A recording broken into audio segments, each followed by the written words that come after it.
يا أيها الذين آمنوا اتقوا الله حق تقاته ولا تموتن إلا وأنتم مسلمون.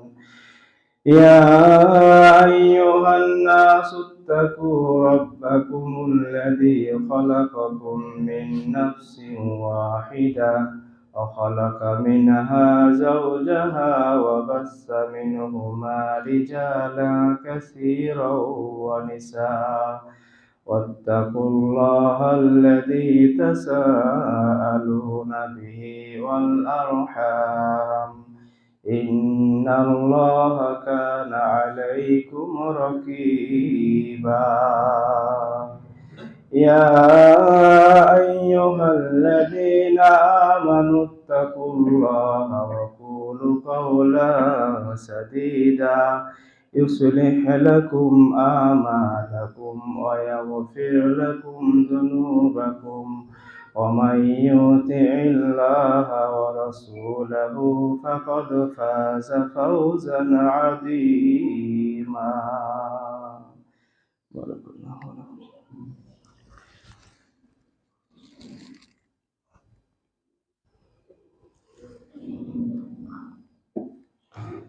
الحمد لله نحمده ونستعينه ونستغفره ونعوذ بالله من شرور أنفسنا ومن سيئات أعمالنا من يهده الله فلا مضل له ومن يضلله فلا هادي له وأشهد أن لا إله إلا الله وحده لا شريك له وأشهد أن محمدا عبده ورسوله أرسله بالحق بشيرا ونذيرا.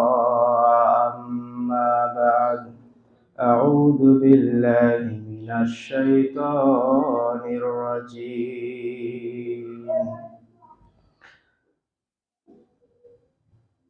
ومن آياته أن خلق لكم من أنفسكم أزواجا لتسكنوا إليها وجعل بينكم مودة ورحمة. الآيات. قال النبي صلى الله عليه وسلم يا معشر الشباب. রাহুল বুখারী। প্রশংসা আল্লাহ সুবহানাহু ওয়া তাআলার জন্য, যিনি আমাদের প্রতি জুমার ন্যায় আজকেও জামে মসজিদে সালাতুল জুমা আদায় করার জন্য একত্রিত করেছেন। সেই মহান আল্লাহর প্রশংসা করি, সকলে বলি আলহামদুলিল্লাহ।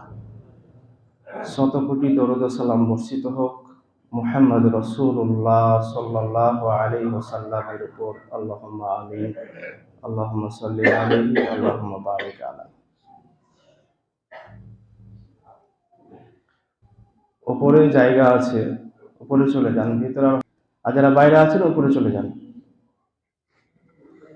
প্রিয় মুসল্লিগণ, আজ আমি আপনাদের সম্মুখে বিবাহ সম্পর্কে সংকীর্ণ সময়ের মধ্যে কোরআন এবং হাদিস থেকে আলোচনা করার চেষ্টা করব ইনশাআল্লাহ। ওমা তৌফিক ইল্লা বিল্লাহ। মানুষ প্রকৃতিগতভাবে সমাজবদ্ধভাবে জীবন যাপন করতে পছন্দ করে বা অভ্যস্ত। মানুষের অভ্যাস হলো যে সমাজবদ্ধভাবে সমাজের সাথে বসবাস করব, এটাই হলো মানুষের অভ্যাস। ডিসকানেক্টেড হয়ে, সমাজ থেকে বিচ্ছিন্ন হয়ে মানুষ বসবাস করতে চায় না। আর সমাজে বসবাস করতে গেলে একজন সঙ্গিনী এবং কিছু নিকট আত্মীয়র প্রয়োজন হয়। আর ওই সঙ্গিনী আর নিকট আত্মীয় পেতে সাহায্য করে বিবাহ বন্ধনে আবদ্ধ হয়। মানে বিবাহ বন্ধন, বিবাহ ওই সঙ্গিনী এবং নিকট আত্মীয় পেতে সাহায্য করে। বিবাহ মানুষকে সুন্দর চরিত্র দান করে, বিবাহ মানুষকে সন্তান সন্ততি দান করে। বিবাহ মানুষকে ব্যভিচারের মতো ভয়ঙ্কর পাপ কাজ থেকে বিরত রাখে। বিবাহ করলে সঙ্গিনীর সাথে শান্তি পাওয়া যায়। আল্লাহ সুবহানাহু ওয়া তাআলা বলেন সূরাতুর রুম সূরা নম্বর 30 আয়াত নম্বর 21, আল্লাহ বলছেন ওয়া মিন আয়াতিহি আন খালাকা লাকুম মিন আজওয়াজিকুম আনফুসিকুম আজওয়াজা। আল্লাহ বলছেন ওয়া মিন আয়াতিহি, তার নিদর্শনগুলির মধ্যে একটা নিদর্শন হলো এই যে আন খালাকা লাকুম মিন আনফুসিকুম আজওয়াজা, তিনি তোমাদের মধ্যে হতেই তোমাদের সঙ্গিনীকে তোমাদের জন্য সৃষ্টি করেছেন।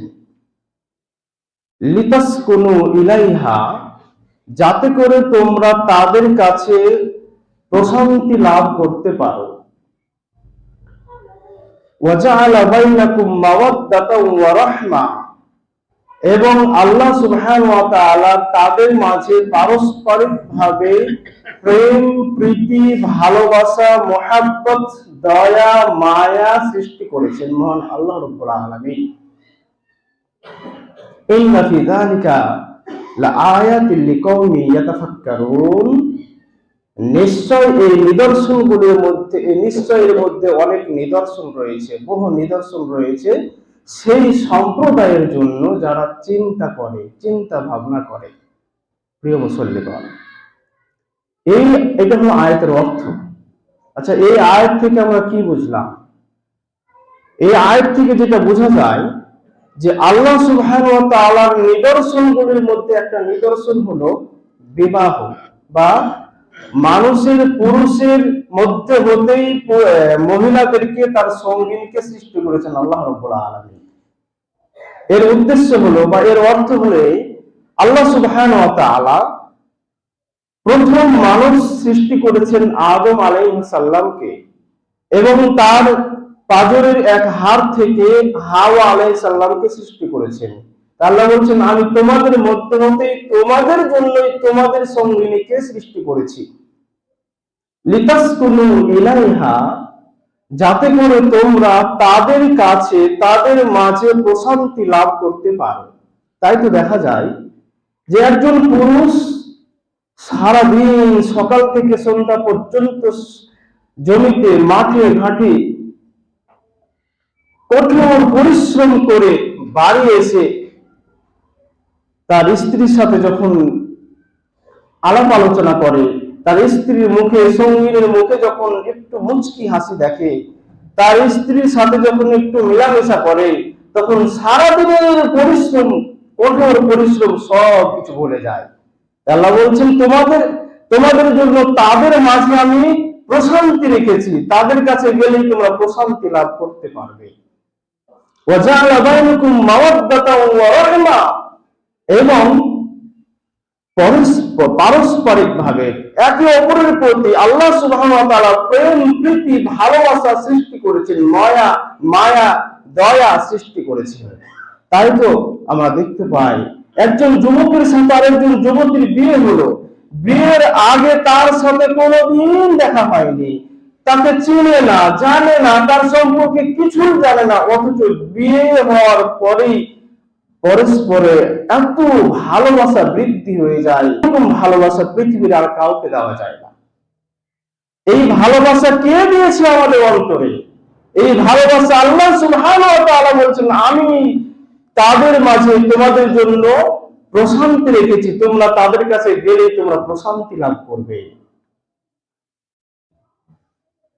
তাই তো ইসলামে বিবাহ হলো একটা ইবাদত, বিবাহ হলো নেকির কাজ, সওয়াবের কাজ, রাসূল সাল্লাল্লাহু আলাইহি ওয়াসাল্লামের সুন্নাহ। এবং বিবাহের পরে একজন পুরুষ তার সঙ্গীর সাথে সঙ্গম করলে এটাও সাদাকায় পরিণত হয়। রাসূল আকরাম সাল্লাল্লাহু আলাইহি ওয়াসাল্লাম বলেন, হাদিসটি মুসলিমের মধ্যে রয়েছে, হাদিস নম্বর 1674, আল্লাহ রাসূল বলছেন আল্লাহু আকবার বলা এটা সাদাকা, আস্তাগফিরুল্লাহ বলা সাদাকা, সুবহানাল্লাহ বলা সাদাকা, সৎ কাজের আদেশ দেওয়া সাদাকা, অসৎ কাজ থেকে বাধা প্রদান করা সাদাকা, এমনকি একজন পুরুষ তার স্ত্রী তার সঙ্গিনীর সাথে সঙ্গম করাও সাদাকা। সাহাবা একরাম বলছেন, হে আল্লাহ রাসূল, আমাদের মাঝে আমরা আমাদের এনজয় করার জন্য কাজ করা মানে ইচ্ছা পূরণের জন্য আমাদের সঙ্গিনীর কাছে যদি আমরা ইচ্ছা পূরণ করি তাহলে কি এটা সাদাকা হবে? আল্লাহ রাসূল বললেন, ওই ব্যক্তি যদি হারাম উপায়ে এই কাজটা করতো তাহলে কি তার মাথায় পাপের বোঝা চাপতো না? তাহলে সে তো হালাল উপায়ে করেছে, অবশ্যই এটা একটা সাদাকায় পরিণত হয়। তাহলে এই হাদিসের ব্যাখ্যায় মুহাদ্দিসিনে কেরাম বলেছেন যে একজন মুসলিম বান্দা তখন তার স্ত্রীর সাথে সঙ্গম করলে তখনই ওটা সাদাকা হবে যখন তার নিয়াত উদ্দেশ্য এমন থাকতে হবে। কেমন? যদি একজন মুসলিম পুরুষ তার সঙ্গীর সাথে সঙ্গমের পূর্বে এই নিয়াত করে, এই উদ্দেশ্য নিয়ে সঙ্গম করে যে আমি আমার স্ত্রী, আমি আমার সঙ্গিনীর অধিকার আদায় করছি, আমি নিজেকে এবং আমার স্ত্রীকে অপবিত্রতা থেকে রক্ষা করার জন্য আমরা সঙ্গম করছি বা পবিত্র হওয়ার জন্য সঙ্গম করছি, অথবা আমি এই সঙ্গমের মাধ্যমে আমি নেক সন্তান আশা করি, এইরকম যদি নিয়াত করে উদ্দেশ্য করে কোনো পুরুষ তার সঙ্গীর সাথে সঙ্গম করে তাহলে সেটা সাদাকায় পরিণত হয়। সুবহানাল্লাহ। এবং একজন পুরুষ যখন বিবাহ করে তখন তার ঈমানকে অর্ধেক ঈমান পূর্ণ করে।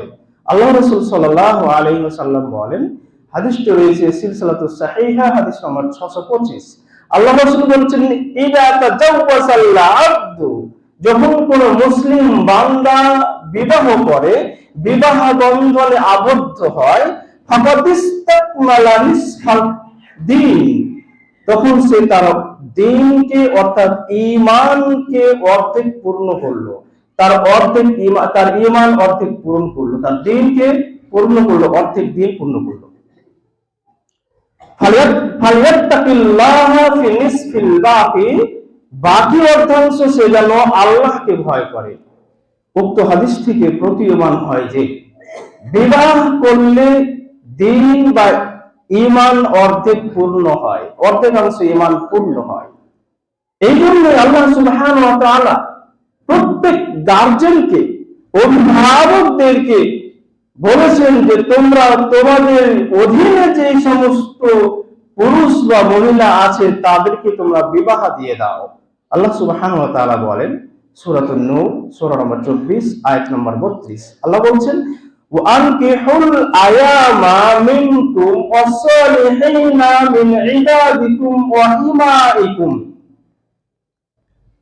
তোমাদের মধ্যে যারা বিবাহহীন, যাদের বিবাহ হয়নি এবং সৎ চরিত্রবান দাস ও দাসী, তাদেরকে তোমরা বিবাহ সম্পন্ন করো, তাদের বিবাহ দিয়ে দাও। ইয়াকুনু ফুকারা, যদি তারা অভাবগ্রস্ত হয়, ইউনিহিমুল্লাহু মিন ফাদলি, তাহলে আল্লাহ বলছে আমার অনুগ্রহে আমি তাকে অভাব মুক্ত করে দিব। সুবহানাল্লাহ। একটু আয়াতটা আমি ব্যাখ্যা করি, একটু খুলে বলি। আল্লাহ সুবহানাহু ওয়া তাআলা বলছেন প্রত্যেক অভিভাবকদের যে তোমাদের অধীনে যারা রয়েছে পুরুষ এবং মহিলা, বিবাহের বয়স হয়ে গেলে তাদের বিবাহ দিয়ে দাও।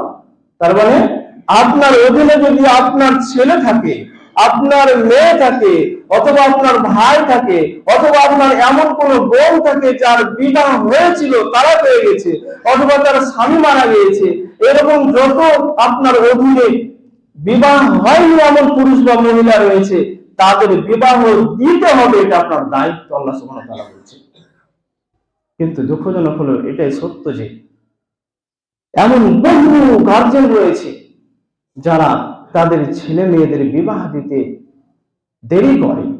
অনেক গার্জেন রয়েছে যারা বলে, আরে আমার ছেলে তো এখনো নিজের পায়ে দাঁড়ায়নি, আমার ছেলে তো এখনো নিজের পায়ে দাঁড়াতেই পারেনি, আমার মেয়ে তো এই তো মাত্র মাধ্যমিক উচ্চ মাধ্যমিক দিল, আর 2-4 বছর পড়িয়ে নি।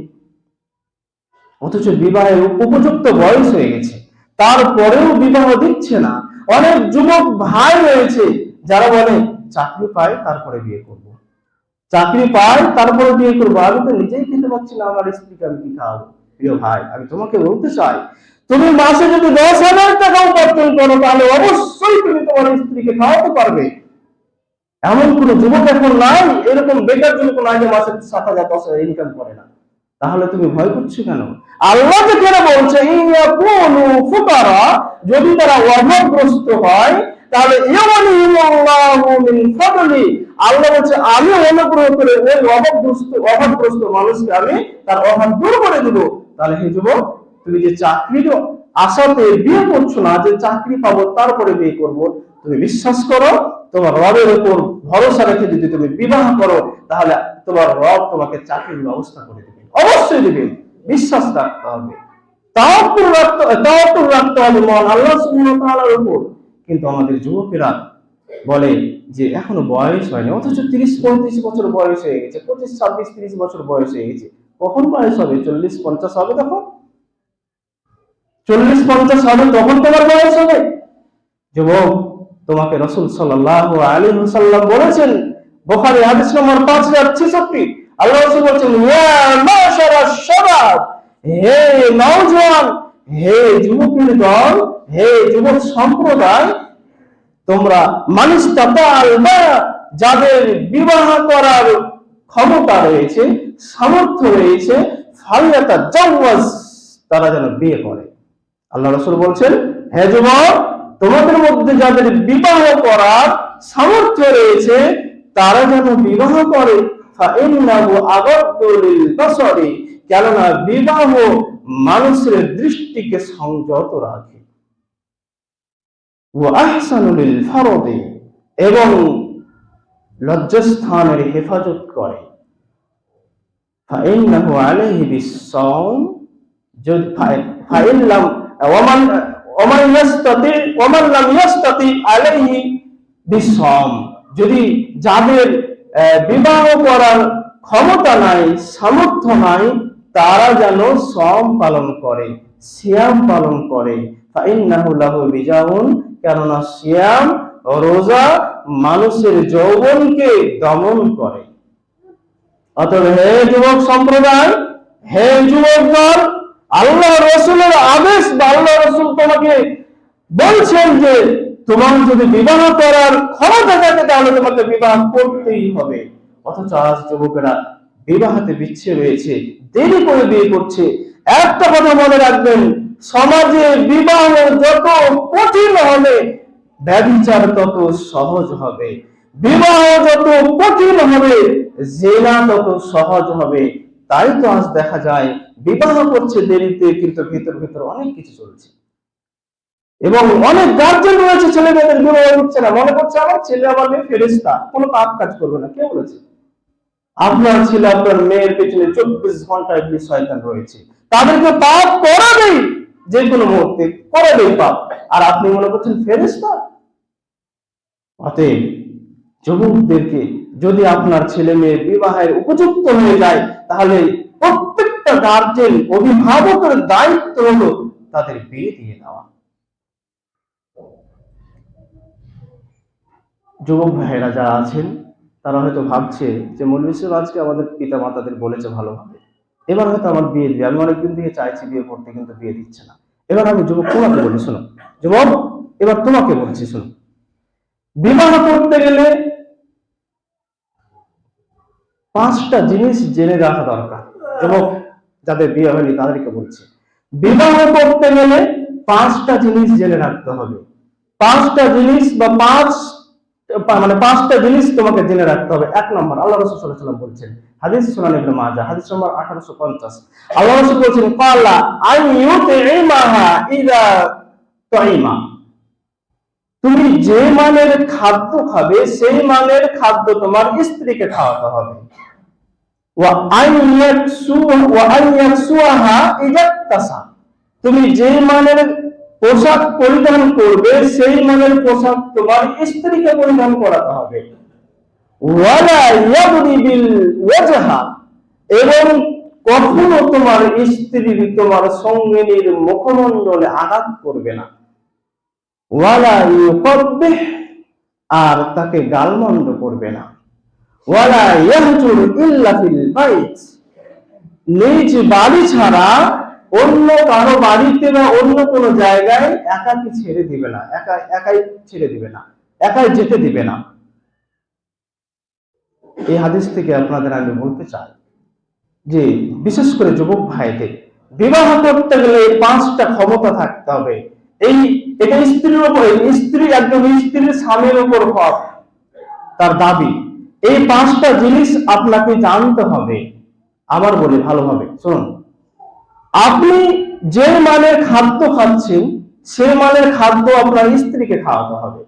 আপনি বাইরে গেছেন, বিদেশে গিয়েছেন, সেখানে প্রতিদিন বিরিয়ানি পোলাও খাচ্ছেন আর আপনার স্ত্রী পান্তা ভাত খাচ্ছেন, তাহলে এটা হলো না। না, আপনি যে মানের খাবেন সে মানের আপনার স্ত্রীকে খাওয়াতে হবে। আপনি 2000, 4000, 5000 টাকা দামের পোশাক পরিধান করছেন আর আপনি আপনার স্ত্রীকে চিরা ফাটা পোশাক পরিধান করাবেন না, এটা চলবে না। 3 নম্বরে ওয়ালা ইয়াদরিবুল ওয়াজহা, কখনো স্ত্রীর মুখমণ্ডলে আঘাত করা যাবে না। অথচ দেখা যায় বহু যুবক রয়েছে, বহু স্বামী যাদের বিয়ে হয়ে গেছে, এমন বহু মানুষ রয়েছে যারা তাদের স্ত্রীকে কথায় কথায় মারধর করে, মুখমণ্ডলে পুরো শরীরে টর্চার করে। এমন অনেক বেয়াদব পুরুষ রয়েছে যারা তার স্ত্রীকে বাড়ির বাইরে, রাস্তাঘাটে, যেখানে সেখানে যেভাবে ইচ্ছে সেভাবে মারে। যুবক, তুমি নাকি নিজেকে পুরুষ বলে দাবি করছো, এটা পুরুষের পরিচয়? স্ত্রীকে মারা এটা পুরুষের পরিচয় নয়, স্ত্রীকে বেপরোয়া করে মারা এটা পুরুষের পরিচয় নয়। 4 নম্বর, আল্লাহর রাসূল বলছেন যে স্ত্রীকে গালমন্দ করবে না। অথচ অনেক যুবক রয়েছে তাদের স্ত্রীকে কথায় কথায় গালমন্দ করে, অশ্লীল ভাষা প্রয়োগ করে।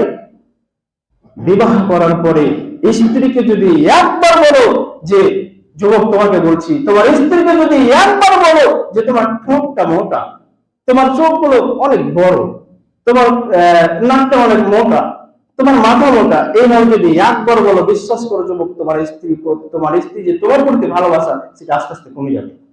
অতএব এগুলো এক প্রকার গালি দেওয়া যাবে না।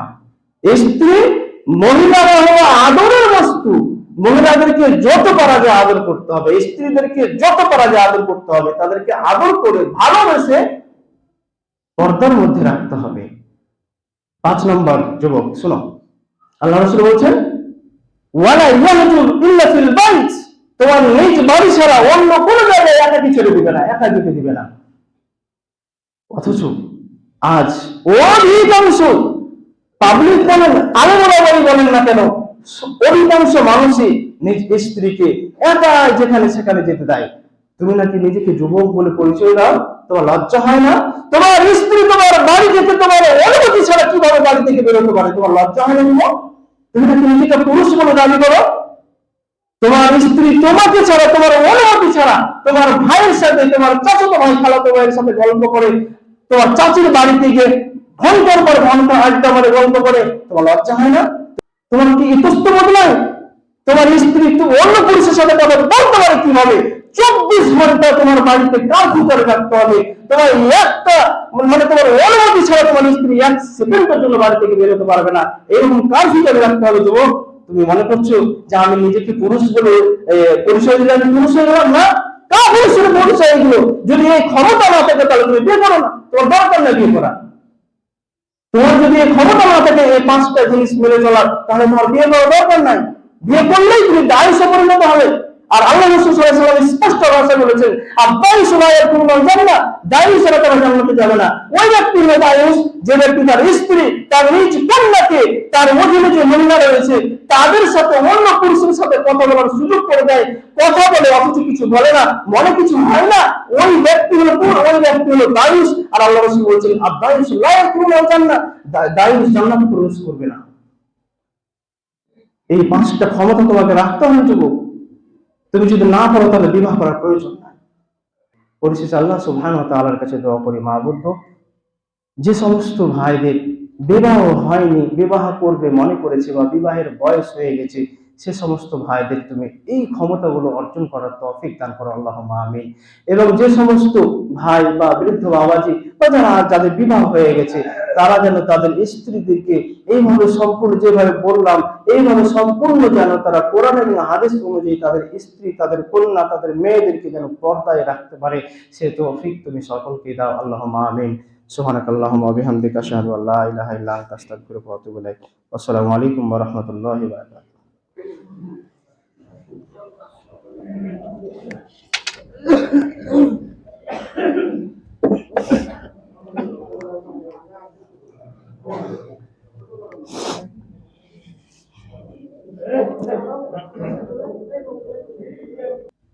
হে প্রিয় মুসল্লিগণ, যেটা বললাম যে পুরুষ মানে কারফিউ জারি থাকবে বাড়িতে, একটা অনুমতি ছাড়া বাড়ির বাইরে এক সেকেন্ডের জন্য বেরোতে পারবে না, অন্য বাড়িতে যাওয়া দূরের কথা। অতএব বিবাহ করতে বলেছেন, এটা রাসূল সাল্লাল্লাহু আলাইহি ওয়াসাল্লামের সুন্নাত, সুন্নাতে মুআক্কাদা। এমনকি ওই ব্যক্তির জন্য ওয়াজিব হয়ে যায় যে ব্যক্তি ব্যভিচারের মতো ভয়ঙ্কর পাপ কাজে লিপ্ত হয়ে যাওয়ার মতো আশঙ্কা রয়েছে, ওই ব্যক্তির জন্য বিবাহ করা ওয়াজিব। কিন্তু এই ক্ষমতা যদি না থাকে, তাহলে তোমার স্ত্রী যদি বেহায়া মানে বেলিল্লাপনা ভাবে চলাফেরা করে, তাহলে তোমার স্ত্রীর পেট থেকে ভালো সন্তান জন্ম হওয়ার আশা করা যায় না, সমাজ কলুষিত হবে। অতএব তোমাকে এইগুলো জেনে রাখতে হবে যুবক। রাসূল আরেকটা হাদিস বলে আমি শেষ করব। রাসূল সাল্লাল্লাহু আলাইহি ওয়াসাল্লাম বলেছেন, হাদিসটি সুনান ইবনে মাজায় রয়েছে হাদিস নম্বর 1846। আল্লাহ রাসূল বলছেন, আন নিকাহু মিন সুন্নতি, বিবাহ হলো আমার সুন্নাত, বিবাহ হলো আমার সুন্নাত। ওমান লাম ইয়ামাল বিসুন্নতি, যে আমার সুন্নাত মোতাবেক কাজ করলো না, ফালাইসা মিন্নি, সে আমার অন্তর্ভুক্ত নয়, সে আমার দলভুক্ত নয়। তার মানে বিবাহ করা এটা একটা গুরুত্বপূর্ণ ইবাদত, বিবাহ করতে হবে।